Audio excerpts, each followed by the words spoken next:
ನಮಸ್ಕಾರ ಗೆಳೆಯರೆ. ನಾನು ನಿಮ್ಮವ ರಮಾನಂದ್ ಸಾಗರ್. ಈಗ ನಾವು ಡೈರೆಕ್ಟ್ ಶೂಟ್ ಅಂತ ಒಂದು ಕಾರ್ಯಕ್ರಮ ಮಾಡ್ತಾ ಇದ್ದೀವಿ.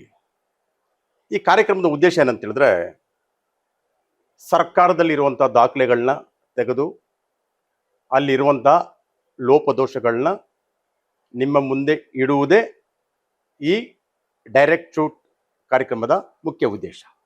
ನಾವು ಇದಕ್ಕೆ ಮುಂಚೆ ಕೂಡ ಬೇಕಾದಷ್ಟು ವಿಡಿಯೋಗಳು ಮಾಡಿದ್ದೀವಿ. ಕಾರಣಾಂತರಗಳಿಂದ ಅದನ್ನ ಮುಂದುವರ್ಸೋಕ್ಕಾಗಲಿಲ್ಲ. ಈಗ ಮತ್ತೆ ನಮ್ಮ ಸಖೆ ಆರಂಭ ಆಗಿದೆ ಅಂತ ಹೇಳಕ್ಕೆ ನನಗೆ ಹೆಮ್ಮೆ ಆಗ್ತಾ ಇದೆ. ಮೊಟ್ಟ ಮೊದಲನೇ ಬಾರಿಗೆ ಈ ಆರೋಗ್ಯ ಇಲಾಖೆಯಲ್ಲಿರುವಂಥ ಅನಾರೋಗ್ಯದ ಬಗ್ಗೆ ನಿಮ್ಮ ಮುಂದೆ ಹಂಚ್ಕೋಬೇಕಂತ ನನಗನ್ನಿಸ್ತಾ ಇದೆ. ಮೊದಲನೇದಾಗಿ 23/11/2023 ನಾವು ಲೋಕಾಯುಕ್ತಗೆ ಒಂದು ದೂರು ಕೊಡ್ತೀವಿ. ಆ ದೂರಿನ ಮುಖ್ಯಾಂಶ ಏನಂದರೆ, ಈ ಆರೋಗ್ಯ ಇಲಾಖೆಯಲ್ಲಿರುವಂಥ ಡಾಕ್ಟರ್ಸ್, ಪ್ಯಾರಾಮೆಡಿಕಲ್ ಸಿಬ್ಬಂದಿಗಳು, ಗ್ರೂಪ್ ಡಿ ಎಲ್ಲರೂ ಒಂದೇ ಕಡೆ ಒಂದೇ ಪೋಸ್ಟ್ನಲ್ಲಿ 20 ವರ್ಷಗಳ ಕಾಲ ಗೂಡಾಡ್ಕೊಂಡು ಇದ್ದು ಬಿಡುತ್ತಾರೆ. ಆಗ ನಮ್ಮ ಗಮನಕ್ಕೆ ಬರುತ್ತೆ. ಬಂದಾಗ ಅದನ್ನ ಪತ್ತೆ ಹಚ್ಚಿ ನಾನು ಆಗ ಆರೋಗ್ಯ ಇಲಾಖೆಯಲ್ಲಿರುವಂಥ ಪ್ರಧಾನ ಕಾರ್ಯದರ್ಶಿಗಳಾದಂಥ ಅನಿಲ್ ಕುಮಾರ್ ಅವರಿಗೆ ಒಂದು ದೂರು ಕೊಡ್ತೀವಿ. ನಿಮಗೆಲ್ಲ ಬಹುಶಃ ಗೊತ್ತಿರಬೇಕು, ನಾವು ಯಾವುದೇ ಸರ್ಕಾರಿ ಅಧಿಕಾರಿಗಳಿಗೆ ಸಣ್ಣವನಿಂದ ದೊಡ್ಡವನವ್ರು ಕೊಟ್ಟರು ಅವ್ರು ಹಂಟ್ಗಳಿಗೆ ಹಾಕ್ಕೊಂಡು ಕುಳಿತುಕೊಡೋದು ಮಾಮೂಲಿ. ನಾವೇನು ಮಾಡಿದ್ವಿ, ಅದಕ್ಕೆ ಆದಮೇಲೆ ಮುಖ್ಯ ಕಾರ್ಯದರ್ಶಿಗಳಿಗೆ ಒಂದು ಅಪೀಲ್ ಹಾಕಿದ್ವಿ. ಅವರು ಕೇರೆ ಅಂದಿಲ್ಲ. ಆಗ ನಾವು ಹೋಗಿದ್ದೆ ಲೋಕಾಯುಕ್ತಗೆ. ಆ ಲೋಕಾಯುಕ್ತ ನೋಟಿಸ್ ಜಾರಿ ಆಗುತ್ತೆ ಅನಿಲ್ ಕುಮಾರ್ ಅವ್ರಿಗೆ. ಅಷ್ಟೊತ್ತಿಗೆ ಅವರು ರಕ್ ಬಕೆಟ್ ಲೈಟ್ ಟಿಕೆಟ್ ಅಂದಂಗೆ ಟ್ರಾನ್ಸ್ಫರ್ ಆಗಿಬಿಡ್ತಾರೆ. ಅದಾದಮೇಲೆ ಬರ್ತಾರೆ ಒಬ್ಬರು, ಅವ್ರ ಹೆಸರು ಹರ್ಷ ಗುಪ್ತಾ. ಅವ್ರ ಬಗ್ಗೆ ಒಂದು ಸಣ್ಣದಾಗಿ ಒಂದು ಮಾತು ಹೇಳ್ತೀನಿ ನಿಮಗೆ. ಅವ್ರ ಹೆಸರು ಹರ್ಷ ಗುಪ್ತಾ. ಮುಖದಲ್ಲಿಲ್ಲ ಹರ್ಷ, ಮಾಡುವುದೆಲ್ಲ ಗುಪ್ತಾ. ಅವರೇ ಹರ್ಷ ಗುಪ್ತಾ. ಅವರು ಕೂಡ ಈ ಹೈಕೋರ್ಟ್ನಿಂದ ಒಂದು ಆದೇಶ ಆಗಿ, ಆದೇಶದ ಮೇರೆಗೆ ಆರೋಗ್ಯ ಇಲಾಖೆಯಲ್ಲಿ ಕೌನ್ಸಿಲಿಂಗ್ ಮಾಡಬೇಕಂತ ಒಂದು ಆರ್ಡರ್ ಆಗಿರುತ್ತೆ. ಅದು ಸುಮಾರು 7-8 ವರ್ಷಗಳಿಂದ ಮಾಡಿರೋಲ್ಲ, ಅವ್ರಿಗೆ ಗೊತ್ತಿರಲ್ಲ. ಆಗ ಅವ್ರಿಗೆ ಲೋಕಾಯುಕ್ತದಿಂದ ಒಂದು ನೋಟಿಸ್ ಹೋಗುತ್ತೆ. ಆ ನೋಟಿಸ್ ಹೋದಾಗಲೇ ಅವ್ರಿಗೆ ಗೊತ್ತಾಗುತ್ತೆ, ಇಲ್ಲಿ 20 ವರ್ಷಗಳಿಂದ ಒಂದೇ ಕಡೆ ಇಲಿಗಳು ಕೆರಿತಾ ಕುಂತಿದೆ ಅಂತ ಗೊತ್ತಾಗುತ್ತೆ. ಅದಾದಮೇಲೆ ಅವರು ಅದರ ಬಗ್ಗೆ ಎತ್ತೆಚ್ಕೊಂಡು ಆಗಿನ ಕಾನೂನಿಗೂ ಈಗಿನ ಕಾನೂನಿಗೂ ಸ್ವಲ್ಪ ತಿದ್ದುಪಡಿ ತಂದು ಆರಂಭ ಶುರು ಮಾಡ್ತಾರೆ. ನಮ್ಮ ದೂರಿನಲ್ಲಿ ಮುಖ್ಯವಾಗಿದ್ದು ಮಿಸ್ ಮ್ಯಾಚ್. ಅದರ ಬಗ್ಗೆ ಅವರು ಮೊದಲನೇದಾರಿಗೆ ಈ ಡಾಕ್ಟರ್ಗಳನ್ನ ಕರೆದು ಒಂದು ಮೀಟಿಂಗ್ ಮಾಡ್ತಾರೆ. ಇದು ನಾವು ಮಾಡುವುದು ಅನಿವಾರ್ಯ, ನಿಮಗೆಲ್ಲ ನಿಮ್ದೆಲ್ಲ ನಮಗೆ ಸಹಕಾರ ಬೇಕು. ನೀವು ಯಾವುದೇ ರೀತಿಯಾಗಿ ಕೋರ್ಟು ಮೆಟ್ಲತ್ತಬೇಡಿ. ಏನಾದಿದ್ರೆ ಬನ್ನಿ, ನನ್ನ ಜೊತೆಯಲ್ಲಿ ಕುಂತ್ಕೊಳ್ಳಿ, ಚರ್ಚೆ ಮಾಡಿ, ನನ್ನ ಕೈಯಲ್ಲಿ ಏನಾಗುತ್ತೋ ಅದು ಮಾಡ್ತೀನಿ ಅಂತ ಹೇಳ್ತಾರೆ. ಅದಾದಮೇಲೆ ಈ ಮಿಸ್ ಮ್ಯಾಚಿಂಗ್ ಆಗುತ್ತೆ. ಆದಮೇಲೆ ಕೆಲವು ಜನಗಳಿಗೆ ಹೊಟ್ಟೆಯಲ್ಲಿ ಬೆಂಕಿ ಹಾಕಿ ದಗ ಅಂತ ಉರಿತಾ ಇರ್ತಲ್ಲ, ಅವ್ರನ್ನ ಸ್ವಲ್ಪ ಅವಮಾನ ಮಾಡ್ತಾರೆ. ಆಗಲೇ ಹರ್ಷ್ ಗುಪ್ತಾ ಅವರು ಪರ್ಸ್ನಲ್ ಆಗಿ ತಗೋತಾರೆ. ಈ ಪರ್ಸ್ನಲ್ ಆಗಿ ತಗೊಂಡ್ಮೇಲೆ ಏನಾಗುತ್ತೆ, ಅವರು ಕಾನೂನನ್ನ ಸ್ವಲ್ಪ ಟೈಟ್ ಮಾಡಿ, ಇವರು ಇಲ್ಲಿ ಬೀದರ್ನಲ್ಲಿರೋನ್ನ ಬೆಂಗಳೂರಿಗೆ ಬರ್ತಾರೆ, ಬಿಜಾಪುರವನ್ನು ಬೆಂಗಳೂರಿಗೆ ಬರ್ತಾನೆ, ರಾಯಚೂರನ್ನು ಬೆಂಗಳೂರಿಗೆ ಬರ್ತಾನೆ. ಆದರೆ ಬೆಂಗಳೂರಿನಲ್ಲಿದ್ದವರು ದಿಕ್ಕಾಪಾಲಾಗ್ಬಿಡ್ತಾರೆ ಕಣ್ರಿ. ಅವಾಗೇನಾಗುತ್ತೆ, ಈ ಡಾಕ್ಟರ್ಗಳಿಗೆ ಒಂಥರ ಈಗೋ ಶುರು ಆಗುತ್ತೆ. ಆ ಈಗೋ ಶುರು ಆದ ತಕ್ಷಣ ಈ ಕೆಲವು ಎ ಬಿ ಸಿ ಡಿ ಈ 3 ಗುಂಪಿನ ನಾಯಕರು ಇರ್ತಾರಲ್ಲ, ಅವ್ರನ್ನ ಇಟ್ಕೊಂಡು ಹರ್ಷ ಗುಪ್ತಾನ ಗೇರೋ ಮಾಡ್ತಾರೆ, ಏನೋ ಮಾಡ್ತಾರೆ. ಆದರೆ ಆ ವ್ಯಕ್ತಿ ಜಗ್ಗಲ್ಲ. ಒಂದು ಫೈನ್ ಡೇ ವಿಧಿ ಇಲ್ಲದೆ ನಮ್ಮ ಈ ಹಿಂದೆ ಇದ್ದಂಥ ಆರೋಗ್ಯ ಮಂತ್ರಿಗಳಾದಂಥ ದಿನೇಶ್ ಗುಂಡೂರಾವ್ ಅವರು ಮೀಟಿಂಗ್ ಕರೆದಾದಾಗ ಹರ್ಷ ಗುಪ್ತಾ ಇರೋ ವಿಷಯ ಹೇಳಕ್ಕೆ ಹೋಗ್ತಾರೆ. ಅವರಿಗೆ ಸ್ವಲ್ಪ ಕೋಪ ಬರುತ್ತೆ, ಅವರಿಗೆ ದಿನೇಶ್ ಗುಂಡೂರಾವ್ಗೆ. ಅವಾಗ ಅವ್ರನ್ನ ಗದರಿ ಬಿಡ್ತಾರೆ. ಆಗ ಅಶ್ಗುಪ್ತಾಗೆ ತುಂಬ ಬೇಸರ ಆಗಿ ಅವರು ಮುಖ್ಯಮಂತ್ರಿಗಳನ್ನ ಭೇಟಿಯಾಗಿ ನಾನಿಲ್ಲಿ ಇರೋಕ್ಕೆ ಸಾಧ್ಯ ಇಲ್ಲ ಅಂತ ಹೇಳಿದಾಗ ಆವಾಗ ಅಲ್ಲಿಂದ ಬರೋವರೇ ಪಾಂಡೆ ಅಂತವ್ರು ಬರ್ತಾರೆ. ಅವರೊಂಥರ ಪುಣ್ಯ ಕೋಟಿ ಕಣ್ರಿ ಅವರು, ಈಗಿರೋರು. ಅವರು ಹಿಂದೆ ಬಂದರೆ ಒದಿಯಲ್ಲ, ಮುಂದೆ ಬಂದರೆ ಆಯಲ್ಲ, ಯಾರಿಗೆ ಎಷ್ಟು ಬೇಕಾದ್ರೆ ಹಾಲು ಕರ್ಕೊಂಡು ಹೋಗಿ ಅಂತಿದ್ದಾರೆ. ಈ ಪ್ರಿನ್ಸಿಪಾಲ್ ಸೆಕ್ರೆಟ್ರಿ ಆಟಕ್ಕುಂಟು ಲೆಕ್ಕಕ್ಕಿಲ್ಲ. ಇಂಥವ್ರು ನಿಂತ್ಕೊಂಡು ಏನು ಮಾಡೋದು? ಅದೆಲ್ಲ ಆದಮೇಲೆ ನಮ್ಮ ಹರ್ಷಗುಪ್ತ ಅವರು ಒಂದು ಕೆಲಸ ಮಾಡಿರ್ತಾರೆ. ಶಿಷ್ಟಾಚಾರ ಅಂದರೆ 5 ವರ್ಷ 10 ವರ್ಷ ಆದವನು 20-25 ವರ್ಷದವ್ರನ್ನ ಆಳಕ್ಕೆ ಶುರು ಮಾಡಿರ್ತಾರೆ. ಅದೆಲ್ಲ ಮನಗಂಡವರು ಒಂದು ರೂಲ್ ತರ್ತಾರೆ. 30/9/2025 ಸುಮಾರು 980 ಡಾಕ್ಟರ್ದು ಲಿಸ್ಟ್ ಮಾಡ್ತಾರೆ. ಅದರಲ್ಲಿ ಕಸ ಹೊಡೆಯೋನು ಯಾರು, ಅಧಿಕಾರ ನಡೆಸೋನು ಯಾರು ಅಂತ ಒಂದು ಫೈನಲೈಸ್ ಆಗುತ್ತೆ. ಅದೆಲ್ಲ ಏನು ಜಾರಿ ಆಗಬೇಕು. ಅಷ್ಟರಲ್ಲಿ ನಮ್ಮ ಡಾಕ್ಟರ್ ಮಹಾಶಯರು ಯಾವುದೋ ಒಂದು ಕೋರ್ಟ್ಗೆ ಹೋಗಿ ಒಂದು ಅಪ್ಲಿಕೇಶನ್ ಹಾಕ್ತಾರೆ. ಅದು ಸ್ವಲ್ಪ ಅಷ್ಟೇ ಆಗುತ್ತೆ. ಅಷ್ಟರಲ್ಲಿ ನಮ್ಮ ಹರ್ಷಗುಪ್ತ ಅವರು ಈ ಬೇಡ ಅಂತೇಳಿ ಹೊರಟು ಬಿಡ್ತಾರೆ. ಆಗ ದಿನೇಶ್ ಗುಂಡೂರಾವ್ ಏನು ಮಾಡ್ತಾರೆ, 27/5/2026 ಅವರು ಮಾಡಿದ್ರಲ್ಲ ಆರ್ಡ್ರು, ಹಾಕೂಕ 156 HSS 2024 30/5/2025 ಮಾಡಿರೋ ಆರ್ಡ್ರನ್ನ ಇವರು ಹಿಂಪಡಿತಾರೆ. ಯಾವಾಗ? 27/5/2026. ಅದು ಯಾಕೆ ತೆಗಿತಾರೆ ಅಂದರೆ, ಪಾಪ ನಮ್ಮ ದಿನೇಶ್ ಗುಂಡೂರಾವ್ಗೆ ವ್ಯಾಪಾರ ಕಮ್ಮಿ ಆಗಿಬಿಡುತ್ತೆ ಕಣ್ರಿ. ವ್ಯಾಪಾರ ಮಾಡಬೇಕಂತೇಳಿ ಇನ್ನೇನು ದುಕಾನ್ ಓಪನ್ ಮಾಡ್ತಾರೆ. ಮಾಡಿದ್ಮೇಲೆ ಆರ್ಡರ್ನ ವಾಪಸ್ ತಗೋತಾರೆ. ಅವ್ರಿಗೆ ಆಚಾರ ಏನೋ ಗೊತ್ತಿಲ್ಲ. 28/5/2026 ಸಿದ್ದರಾಮಯ್ಯ ಅವರು ರಾಜೀನಾಮೆ ಕೊಟ್ಬಿಡ್ತಾರೆ. ಅವಾಗ ಇವ್ರದ್ದೆಲ್ಲ ಪವರ್ ಹೋಯ್ತು. ಅದಾದಮೇಲೆ ಹೊಸ ಸಂಪುಟ ಬರುತ್ತೆ. ಅದರಲ್ಲಿ UT ಖಾದರ್ ಅವರು ಆರೋಗ್ಯ ಮಂತ್ರಿಗಳಾಗಿ ಬರ್ತಾರೆ 2ನೇ ಸಾರಿಗೆ. ಅಂದರೆ ಮುಂಚೆ ಒಂದು ಸಾರಿ ಆಗಿರ್ತಾರೆ, 5 ವರ್ಷ ಗ್ಯಾಪ್ ಆಗಿರುತ್ತೆ. ಅದಾದಮೇಲೆ ಸ್ಪೀಕರ್ ಆಗಿರ್ತಾರೆ. ಸ್ಪೀಕರ್ ಆದಮೇಲೆ ಇವರು ಮಂತ್ರಿಯಾಗಿ ಬರ್ತಾರೆ. ಬಹುಶಃ ಅವತ್ತು 5/6 ಇಲ್ಲ 6/6/2026 ಬರ್ತಾರೆ. ಮಧ್ಯಾಹ್ನ ಇವರಿಗೆ ಆರೋಗ್ಯ ಮಂತ್ರಿ ಅಂತೇಳಿ ಡಿಕ್ಲೇರ್ ಮಾಡ್ತಾರೆ. ಅದಾದಮೇಲೆ ರಾತ್ರಿ 12 ಗಂಟೆಗೆ ಇವರು ನಮ್ಮ ಬೆಂಗಳೂರಿನಲ್ಲಿರುವಂಥ ಜಯನಗರದ ಸಾರ್ವಜನಿಕ ಆಸ್ಪತ್ರೆಗೆ ಬಂದು ದಿಢೀರಿನ ಭೇಟಿ ಕೊಡ್ತಾರೆ. ಕೊಟ್ಟ ಮೇಲೆ ಅಲ್ಲಿ ರಾತ್ರಿ ಪಾಳಿಯಲ್ಲಿ ಒಂದಷ್ಟು ಜನ ಡಾಕ್ಟ್ರುಗಳು ನಾಪತ್ತೆಯಾಗಿರ್ತಾರೆ. ಅಲ್ಲಿಗೆ ಇವರು ಒಬ್ಬ ಒಂದು TV-ನವನು ಬೇರೆ ಕರ್ಕೊಂಡ್ಬಂದಿರ್ತಾರೆ. TV-ನವನಿಗೆ ರಾತ್ರಿ 12 ಗಂಟೆಯಲ್ಲಿ ಏನು ಕೆಲಸನ ಗೊತ್ತಿಲ್ಲ. ಇವರೇ ಕರ್ಕೊಂಡ್ಬಂದ್ರೆ ಬಿಡಿ, ಪ್ರಚಾರ ಪ್ರಿಯರು ಕರ್ಕೊಂಬರ್ತಾರೆ. ಅದರಲ್ಲಿ ಏನು ನಮ್ದೇನು ತಕರಾರಿಲ್ಲ. ಕರ್ಕೊಂಬಂದು ಹಾಟ್ ಪುಟ್ ಅಂತ ಹೇಳ್ತಾರೆ. ಬೆಳಗಿನ ಜಾವ TV-ನಲ್ಲಿ ಓ ಅಂತಿದೆ ಎಲ್ಲರೂ. ಆಮೇಲೆ ಅದಾದಮೇಲೆ ಅಲ್ಲಿ ರಾತ್ರಿ ಪಾಳಿಯಲ್ಲಿ ಯಾರಿಲ್ವ ಡಾಕ್ಟ್ರಿಗೆ, ಅವ್ರನ್ನ ಏನೂ ಮಾಡಿಲ್ಲ ಅವರು. ಅಂದರೆ ಅವಾಗ ನನಗನ್ನಿಸ್ತು, ಈ 35 ವರ್ಷದಿಂದಗಡೆ ನಾವೆಲ್ಲ ಕ್ರೈಮ್ ರಿಪೋರ್ಟ್ ಮಾಡೋ ಟೈಮಲ್ಲಿ ಈ ಬೆಂಗಳೂರಿಗೆ ಒಂದು ಸ್ಟೇಷನ್ಗೆ ಒಬ್ಬ ಸಬ್ ಇನ್ಸ್ಪೆಕ್ಟರ್ ಬರೋನು. ಅದ್ರ ಸಾಲಿನಲ್ಲಿ ಯಾರು, ನಮ್ಮ DK ಶಿವರಾಮ್, ಅಶೋಕ್ ಕುಮಾರ್, ಸಂಗ್ರಾಮ್ ಸಿಂಗ್, ಮತ್ತು ರಾಚಪ್ಪ, ಸುಬ್ಬಣ್ಣ, ರಾಮಲಿಂಗಪ್ಪ, ಈ ಥರವ್ರು ಬರೋರು. ಅವ್ರು ಬಂದಾಗ ಏನು ಮಾಡೋರು ಅಂದರೆ, ಈ ರೌಡಿ ಲಿಸ್ಟೆಲ್ಲ ಮಾಡೋರು. ದೊಡ್ಡ ರೌಡಿ ಯಾರು, ಸಣ್ಣ ರೌಡಿ ಯಾರು ಅಂತ. ಅದರಲ್ಲಿ ಸಣ್ಣ ರೌಡಿನ ಒಂದು ಸಾರಿ ಪಬ್ಲಿಕ್ ಹಿಡ್ಕೊಂಡು ನಾಯಿ ಹೊಡೆದಂಗೆ ಹೊಡೆದ್ಬಿಡೋರು. ಯಾಕಂದರೆ ದೊಡ್ಡ ರೌಡಿಗೆ ಗೊತ್ತಾಗಬೇಕು, ಓ ಯಾರೋ ಖಡಕ್ ಆಗಿರೋನು ಬಂದಿದ್ದಾನೆ ಅಂತ. ಅದು ಬಂದಮೇಲೆ ಏನಾಗುತ್ತೆ, ವ್ಯಾಪಾರ ಮಾಡ್ಕೊಬೋದು. ಸೇಮ್ ಪ್ಯಾಟರ್ನ್ನ ನಮ್ಮ ಯಾರು UT ಖಾದರ್ ಮಾಡಿದ್ರು. ಬಿಡಿ, ಅವ್ರೇನೋ ಬೆಳಿಬೇಕು, ಇನ್ನು ಮುಂದೆ ಕೂಡ ಚುನಾವಣೆ ಆಗಬೇಕು, ಏನೇನೋ ಆಸೆ ಇಟ್ಕೊಂಡಿದ್ದಾರೆ ಅವರು ವೈಯಕ್ತಿಕ. ಆದರೆ ಮಾಡೋ ಕೆಲಸನ ನೆಟ್ಟಿಗೆ ಮಾಡಬೇಕಾಗಿತ್ತು, ಮಾಡಿಲ್ಲ ಅಷ್ಟೇ. ಇದಾದಮೇಲೆ ಖಾದರ್ ಬಂದ ತಕ್ಷಣ ಮೊಟ್ಟ ಮೊದಲನೇ ಬಾರಿಗೆ 65 ಜನ ವೈದ್ಯರನ್ನ ಟ್ರಾನ್ಸ್ಫರ್ ಮಾಡ್ತಾರೆ, ವರ್ಗಾವಣೆ. ಕೌನ್ಸಿಲಿಂಗ್ ಆ್ಯಕ್ಟ್ ಇದೆ, ಆದರೆ ಇವರು ವರ್ಗಾವಣೆಗೆ ಹಾಕಿದ್ದಾರೆ. ಅಂದರೆ ಖಾದರ್ ಅವರು lawyer. But not a advocate.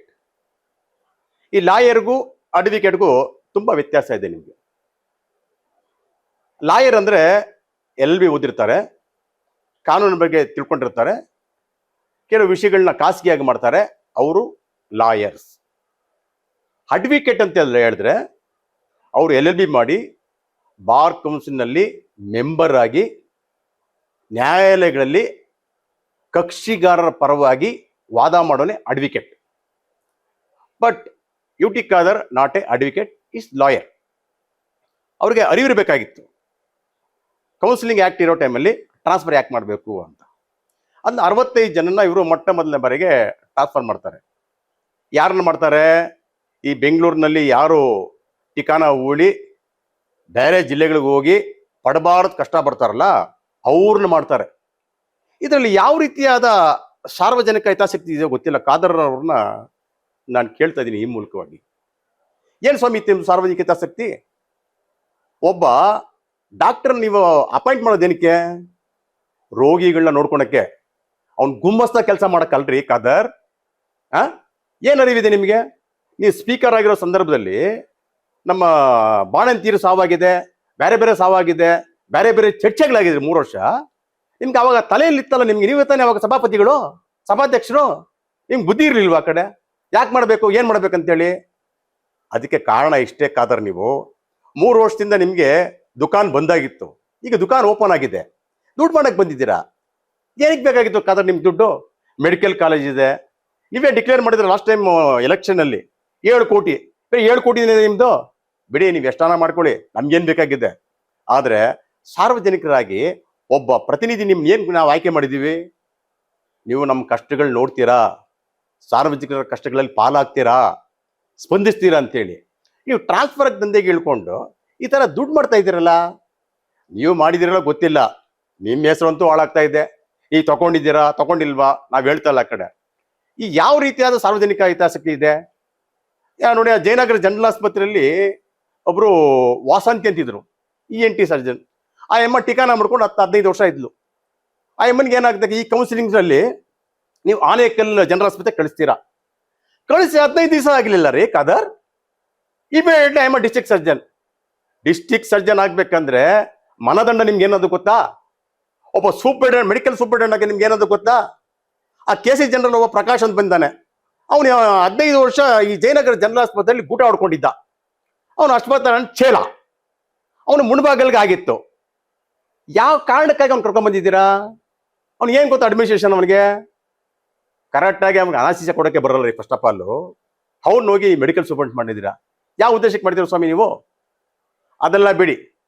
ಅದೆಲ್ಲಾದ್ಮೇಲೆ second ಲಿಸ್ಟಲ್ಲಿ ನೀವು ಒಂದಷ್ಟು ಜನ DDಗಳು ಮಾಡಿದ್ದೀರಾ. ಆ ಕಡೆ ಯಾರ DD? ಅನಿಲ್ ಕುಮಾರ್, ಅರುಣ್ ಕುಮಾರ್, ನಾಗಮೂರ್ತಿ, ಮಮತಾ, ಪ್ರಭುಗೌಡ, ರಾಜ್ಕುಮಾರ್, ಇವರೆಲ್ಲ ಸುಮಾರು 2012-13 ಬಂದಿದ್ದಾರೆ ರೀ ಖಾದರ್. ಏನಕ್ಕೆ ಇದು ಅವಶ್ಯಕತೆ? ನೀವು ಹೇಳ್ಬೋದು, ಇಲ್ಲ ಅವ್ನು ತುಂಬಾ ವಿಷಯ ಆ ಡಿಪಾರ್ಟ್ಮೆಂಟ್ ಅಲ್ಲಿ ತುಂಬಾ ಚೆನ್ನಾಗಿ ಅವನಿಗೆ ಗರ್ಗತ ಮಾಡ್ಕೊಂಡಿದ್ದಾನೆ, ಎಲ್ಲ ಕೆಲಸ ಮಾಡ್ಬಿಡ್ತಾನೆ ಅಂತ ಹೇಳ್ತಾನೆ. ಮೇ ಬಿ ಇರ್ಬೋದು, ಆದರೆ ಅಕಾಲಿಕ ಮರಣ, ರಿಟೈರ್ಮೆಂಟ್ ಆಗ್ಬಿಟ್ಟ, ಇಲ್ಲ ದುಡ್ಡು ಮಾಡಕ್ ಹೋಗಿ ಲೋಕಾಯುಕ್ತ ಟ್ಯಾಪ್ ಆಗ್ಬಿಟ್ಟ, ಅವಾಗ ಏನೇ ಅಪಾಯ ಮಾಡ್ತೀರಾ? ಏನು ಅವ್ನು ಇಲ್ಲ ಅಂದ್ಬಿಟ್ಟು ನೀನು ಇಲಾಖೆ ಬಂದ್ ಮಾಡ್ಬಿಡ್ತೀಯ ಖಾದರ್? ಸ್ವಲ್ಪ ಕಾಮನ್ ಸೆನ್ಸ್ ಯೂಸ್ ಮಾಡ್ಕಮ್ಮ ಖಾದರ್ ಅವರೇ. ನಿಮ್ಮ ಮೇಲೆ ಅಪಾರವಾದ ಗೌರವ ಇದೆ ಎಲ್ರಿಗೂ. ಆ ಗೌರವನ ಯಾಕ್ರಿ ಹಾಳು ಮಾಡ್ಕೋತೀರಾ ಟ್ರಾನ್ಸ್ಫರ್ ದಂಧೆಯಲ್ಲಿ ಹಾಕೊಂಡು? ನೀವು ಇವಾಗ ಏನ್ ಮಾಡ್ಬೇಕಾಗಿತ್ತು? ನೀವು ಟೈಮಿಗೆ ಸರಿಯಾಗಿ ಡಾಕ್ಟರ್ಸ್ ಸಿಬ್ಬಂದಿಗಳು ಬರ್ತಾ ಇದ್ದಾರಾ? ಅವ್ರ ಪರ್ಫಾರ್ಮೆನ್ಸ್ ಇದೆಯಾ? ಇವತ್ತು ಅಷ್ಟೇ ಒಂದು ಆರ್ಡರ್ ಇದೆ, ಒಬ್ಳೆ ಯಾರು ಇದ್ಕೊಂಡು ಪ್ರೈವೇಟ್ನಲ್ಲಿ ಪ್ರಾಕ್ಟೀಸ್ ಮಾಡ್ಬಾರ್ದು ಅಂತೇಳಿ. ಎಷ್ಟು ಜನ ಅಲ್ಲ ರೀ, ಕಾಯಂ ನೌಕರಲ್ಲ, NHML ಬಂದಿರೋರು ಡ್ಯೂಟಿ ಟೈಮಲ್ಲೂ ಕೆಲಸ ಮಾಡ್ತಾ ಇದ್ದಾರೆ ಬೇರೆ ಹಾಸ್ಪಿಟಲ್ಸ್ ಅಲ್ಲಿ. ಸಂಬಳ ಕೊಡೋದು ನಾವು, ಪ್ರೈವೇಟಲ್ಲಿ ದುಡಿಯೋನು ಅವನು. ಇದ್ರ ಬಗ್ಗೆ ನಿಮಗೆ ಸ್ವಲ್ಪ ನಾಲೆಜ್ ಇಲ್ವಾ ಖಾದರ್? ಈ DDಗಳ ಬಗ್ಗೆ ಒಂದಷ್ಟು ಇನ್ಫಾರ್ಮೇಶನ್ ಇದೆ ನನ್ನ ಹತ್ರ.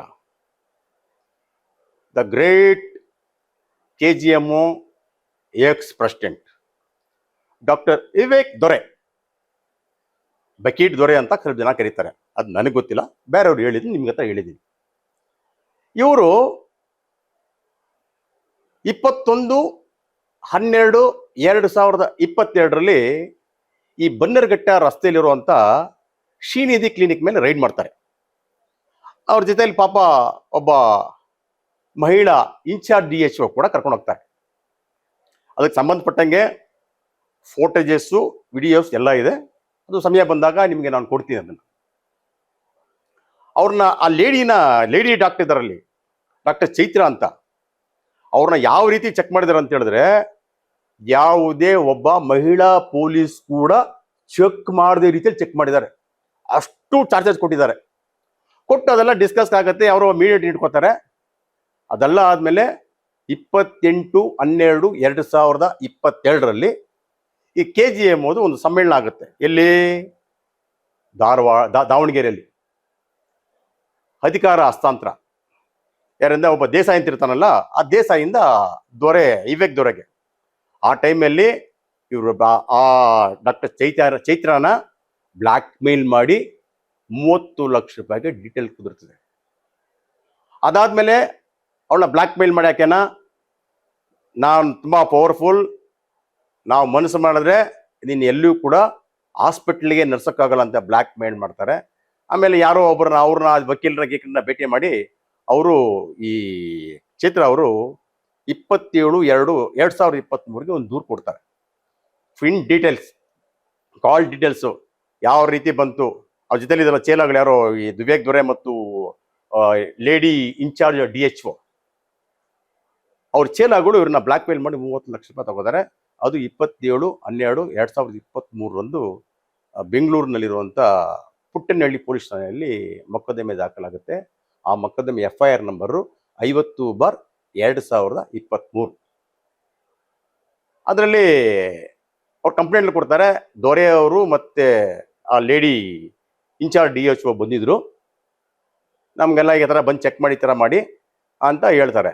ಆದರೆ ಪೊಲೀಸ್ ಏನವರು ಈ DHOಗೆ ಒಂದು ಲೆಟರ್ ಬರೀತಾರೆ. ಅಯ್ಯಮ್ಮ ಅವಾಗಿರಲ್ಲ, ಇನ್ನೊಂದು DHOಗೆ ಲೆಟರ್ ಬರೀತಾರೆ. ಇವ್ರು ಯಾವಾಗ ಬಂದಿದ್ರು, ಏನು ಬಂದಿದ್ರು ಎತ್ತ ಅಂತೇಳಿ. ಆದರೆ ಇವರಿಬ್ರು ಎಂಥ ಖತರ್ನಾಕ್ ಅಂದರೆ, ಇವರು ಓದಂಗೆ ಒಂದೇ ಒಂದು ದಾಖಲೆಗಳು ಸಹ ಇರೋದಿಲ್ಲ. ನಿಮ್ಗೆ ಅರ್ಥ ಆಯ್ತಾ ಈ ಡಾಕ್ಟರ್ಗಳು ಎಷ್ಟು ಕ್ರಿಮಿನಲ್ಸ್ ಅಂತ, ಎಷ್ಟು ಅಮಾಯಕರನ್ನ ಯಾಮರ್ಸ್ತಾರೆ ನೋಡ್ರಿ. ಅದಾದ್ಮೇಲೆ ಏನು ಮಾಡ್ತಾರೆ, ನಾಮಕಾವಾಸ್ತೆ ಈ ಬೆಂಗಳೂರು ದಕ್ಷಿಣದಲ್ಲಿರುವಂಥ ತಾಲೂಕು ಆರೋಗ್ಯಾಧಿಕಾರಿ THO ಡಾಕ್ಟರ್ ನಂದಿನಿ ಅವ್ರ ಕೈಯಲ್ಲಿ ಅವರು ಇಲ್ಲಿಗೆಲ್ಲ ಏನೋ ಮಾಡಿದ್ದಾರೆ ಅಂತೇಳಿ ಅವ್ರನ್ನ ಒಂದೊಂದು ಕ್ಲಿನಿಕ್ನ ಸೀಸ್ ಮಾಡಿ ಆಮೇಲೆ ರಿಲೀಸ್ ಮಾಡೋ ಥರ ಡಾಕ್ಯುಮೆಂಟ್ ಕ್ರಿಯೇಟ್ ಮಾಡ್ತಾರೆ.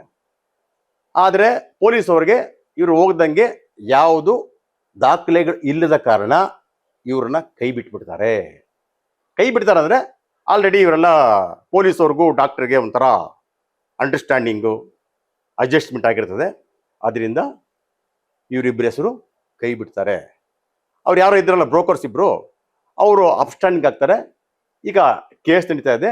ಕೇಸ್ ಬಗ್ಗೆ ಇನ್ನೊಂದು ದಿವಸ ಮಾತಾಡೋಣ. ಆತ್ಮೀಯ ಪ್ರಿಯ ವೀಕ್ಷಕರೇ, ಈ ಆರೋಗ್ಯ ಇಲಾಖೆಯ ಬಗ್ಗೆ ನನಗೆ ತಿಳಿದಂಥ ವಿಷಯಗಳನ್ನ ನಿಮ್ಮಲ್ಲಿ ಹಂಚ್ಕೊಂಡಿದ್ದೀನಿ. ಇದರ ಬಗ್ಗೆ ಏನಾದರೂ ತಪ್ಪಿದ್ದರೆ ನನಗೆ ಕಮೆಂಟ್ ಮಾಡಿದ್ರೆ ನಾನು ಸರಿಪಡಿಸ್ಕೊಡ್ತೀನಿ. ನಾವು ಮಾಡುವಂಥ ಎಲ್ಲ ವಿಡಿಯೋಗಳಿಗೆ ನಿಮ್ಮ ಪ್ರೋತ್ಸಾಹ ನಮಗೆ ಬಹು ಮುಖ್ಯ, ಹಾಗೂ ನಿಮ್ಮ ಕಮೆಂಟ್ಸ್ ಕೂಡ ಮುಖ್ಯ ಅಂಥೇಳಿ ಈ ಸಂಚಿಕೆಯನ್ನು ಮುಗಿಸ್ತಾ ಇದ್ದೀನಿ. ನಾವು ಮುಂದಿನ ಸಂಚಿಕೆಯಲ್ಲಿ ಈ ಲೋಕಾಯುಕ್ತದಲ್ಲಿರುವಂಥ ಲೋಕಾಯುಕ್ತ ಪೊಲೀಸ್ ಆಫೀಸರ್ಸ್ ಅವರೇ ಬಸ್ಟ್ರು, ಆ ಬಸ್ಟ್ರ ಬಗ್ಗೆ ಇನ್ ಡೀಟೇಲ್ ವಿತ್ ಡಾಕ್ಯುಮೆಂಟ್ಸ್ ಮುಂದಿನ ಸಂಚಿಕೆಯಲ್ಲಿ ಬರ್ತೀನಿ. ಅಲ್ಲಿವರೆಗೂ ನೀವು ನಮ್ಮ ಹೌಸ್ಫುಲ್ ಚಾನಲ್ನ ಫಾಲೋ ಮಾಡಿ. ಒನ್ಸ್ ಅಗೈನ್ ನಮಸ್ಕಾರ.